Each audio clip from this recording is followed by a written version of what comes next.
I'm Jacqueline Gelineau, and I'm joined here today with Harpreet Badohal, who's the NDP candidate for Okanagan Lake West-South Kelowna. Harpreet, thank you so much for joining me here today. Thank you. Happy to be here. So in your campaigning for this federal election, what have you noticed as key issues that are impacting your constituents? Yeah, as I'm going around and speaking to residents, one big thing is that people don't want their essential services to be cut because of if any tariff related cuts are coming in the future. So they want their health care maintained, they want their other services maintained. Other than that, there is affordability, which is a concern going on. And also there are questions about housing. You know, the housing crunch is still there. People are worried about that, how their children, how the kids would be able to afford a house, you know. And if they cannot, then they might just move out of Okanagan Valley, go somewhere else, or go to other provinces. Mm-hmm. So that is often coming up. And also a big number of seniors, they live in Okanagan Valley. And they also have questions about how it will impact their pensions, or how they do not want any American style of healthcare coming here. Mm-hmm. If some government comes which is not progressive. Yeah. Mm-hmm. What would you do if elected to improve affordability, particularly housing affordability? Mm-hmm, mm-hmm. No, this is, see, the affordability, it is one of the big platforms. And recently our leader and the party came out with a number of proposals which will not only put more money in people's pocket, but it will also help with reducing the expenses, right? We are already proposing that there should not be any GST, it should be removed from essential items like the grocery items, from the home heating, from the cell services, if we are buying say diapers for children and those kind of, there should not be any GST on those services. And also NDP is proposing that for the new home buyers, the first time home buyers, like the young people that are coming out, we should be paying them low interest mortgages, and that money which is lying currently with the CMHC should be used for giving them low interest rate mortgages, because CMHC already provides that money, but that money currently goes to big developers to encourage them to build housing. You know, that should be used. And similarly, we are working already on, we have a dental care plan in place. So we've worked hard pushing Liberals to bring that into effect, and that saves people a lot of money. Because dentistry was more like a luxury before, and now though it is not, it is healthcare basically, right? It should have been the part of healthcare in the first place. Mm-hmm. But now people can go and see the dentist for care purpose and for prevention purpose, and they don't have to pay those big bills, and it is saving them a lot of money. So those are all things, and a number of other measures NDP is proposing to increase affordability. Yeah. You mentioned tariffs. In your riding, which stretches, all along the west side of Okanagan Mm-hmm. Lake and right down south into Kelowna, Mm-hmm. there's a lot of industries, particularly agriculture. What would you do to advocate for farmers who are really being impacted by this trade war? Oh, yes. Actually, the farmers, they are going through tough times in some time. When I was a provincial candidate for NDP in the last provincial elections, I had number of meetings with farmers in the region, and I also participated in the demonstrations, because of how the BC tree fruit, it collapsed, and they were worried about that their fruits, their produce will not be taken care. And at that time, we matched at the provincial level the farmers with the packers so that their fruit is not wasted.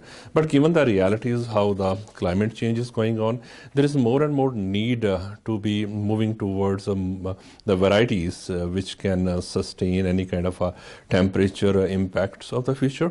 Not only that, but also we have to look at saving our water resources in the region, right? Mm-hmm. But the thing is that there needs to be a government support so that the farmers can move on who are already impacted by the crop failures year after year.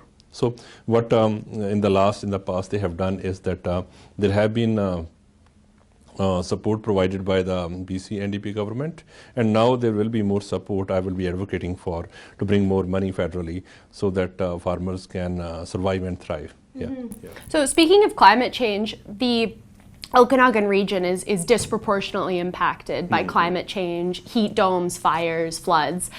What would you do if elected to make sure, we're balancing climate change and the concerns of that with the need to grow our GDP and to grow our economy and to engage in resource extraction like forestry and mining?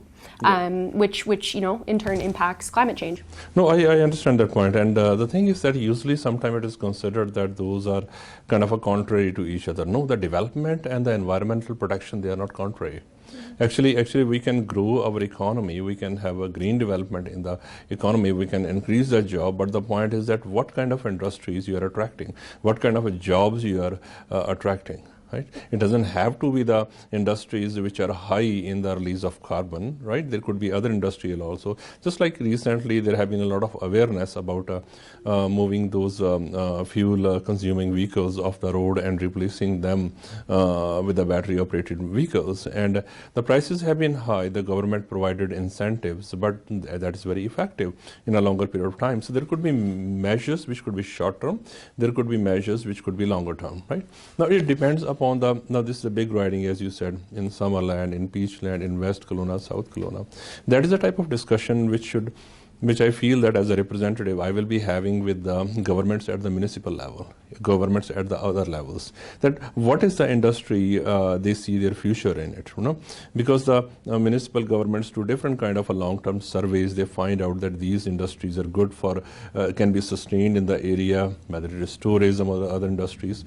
So it is after consultation with those industrial government, local government representatives that it can be decided. Then I will be working towards to bring more money and more funding so that we can expand it, right? Mm-hmm. So there's also a lot of talk that your riding's very competitive right now and it's very close. Or the national election's very close, and your riding has historically been a conservative stronghold. Right. There's a lot of talk about vote splitting on the left side of the spectrum between the Liberals and the NDP. What do you have to say to the threat of vote splitting, or what do you have to say to people who would want to vote for you or maybe are motivated to vote in fear against someone instead? Yeah, I see. First thing I want to say that in BC, it's only the NDP that can stop Conservatives from coming to power. And that has been historically. You look at the data, and NDP has always been number 2, following behind the Conservatives. And that's what we believe, that's the case. I do not know about the other provinces or the eastern part of Canada, but here, NDP is the party. And secondly, I would say that I have found people are very smart these days. They have all that exposure to media. So what they do is they go and search the background of candidates. They look after their qualifications. They look after their exposures. What kind of a professional exposures they have, what kind of a learnings they have in life. And then I am finding that then they make a decision that who would be a good MP candidate for the local area, for this particular area. And I'm sure that when they will go online, they will find that information, they will do their research, then they will find that the NDP is the best placed to defeat Conservatives in this riding. Yeah. You spoke a little bit about healthcare and some of the other actions that you'd be willing to take. That's what the NDP government has done as not the party in power. What would you do if elected, but your party doesn't win federally, to make sure you continue to advocate for your local riding? Yeah. So see, as an NDP, our focus is everyday hardworking Canadian families. That's where we focus, and that's where we make all the policies, and that's what we will keep on doing, whether we are in power. And also, you have seen in the past that NDP has been great collaborators. Mm-hmm. So any government, any party, if they are making policies that benefits that strata, everyday Canadian strata, right? Hardworking families, hardworking people, then we will definitely collaborate, we will definitely help. But at this time, we are looking forward to have increasing our own strength in the parliament, because we do not want the parliament to turn red and blue like in the United States. Mm-hmm. We don't want it to go to those two extremes, mm-hmm. right? We want our parliament to stay that diverse as it is. There is definitely a room for the progressive political institution, which is NDP. And honestly speaking, at this time, NDP is the only institution that is carrying forward the progressive values. Right, liberals have taken the position of conservatives, and conservatives, they where they are. So I mean, it is very important that NDP has that representation in the parliament. Okay, so you've been very involved politically for years now. What keeps you centered here in your riding, and what are some of your favorite places to visit when you're feeling, maybe overwhelmed by the stress of elections? Oh yeah, actually, I live in the Kelowna Mission area, and this is a beautiful riding. It is all a sea surrounding the lake. So when I go to Peachland for door knocking, I'm tired. I just go by the beach, sit over there, and when I'm going to Summerland, and similarly, I go to the Trout Lake to take a break or, have my lunch. And when I'm in the Mission area, there are all sort of places by the Lakeshore Drive. I take a break. So this is a beautiful, it's an exceptionally beautiful riding. We are blessed to have this place. So we have to protect it, from the effects of the climate change. We have to maintain its industry here, small industry. And we have to make sure that all the young people who are graduating here, they are able to find good jobs in this valley, so that they don't have to leave their homes here and go somewhere else, as it has been happening in the past. So that would be my focus, to find out that what kind of industries we can make investment in, what kind of school programs we can make investment in, what kind of industry we can bring to this area, and that's what I will be doing in consultation with the municipal and other government representatives. Excellent. Well, thank you very much for coming in today. Thank you very much. Thanks so much.